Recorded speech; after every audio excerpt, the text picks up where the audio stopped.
I had a buyer that walked into an open house over the weekend, Yeah. and she was looking around, and she said, I looked at this house online, and I had to ask my daughter, are these AI pictures?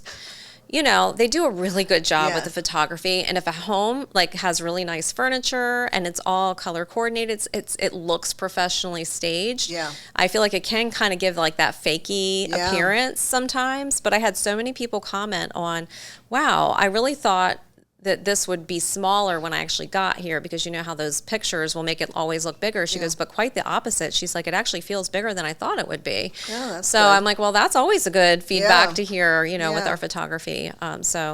That makes a huge difference too. I think so too. Yeah. So if you're selling your house in a difficult market, you want to make sure you're not just picking an agent because they're your neighbor or your friend or whatever, that they're doing all these things, that they're Right. guiding you sort of in the right direction. I mean, that's our and job. I get that there's an expense to the agent up front. So if you Yes. have somebody who's newer, maybe less experienced, or they're a friend, you owe them a favor, they maybe sell a house a year or something like that. They may not have that marketing budget, but you got to Right. figure out a way to make it happen. If you Yeah. insist on using them, give them extra, because you're probably paying a discounted fee anyway. Right. So why not just, You have throw a little to, extra 'cause in? that stuff's expensive, and Yeah.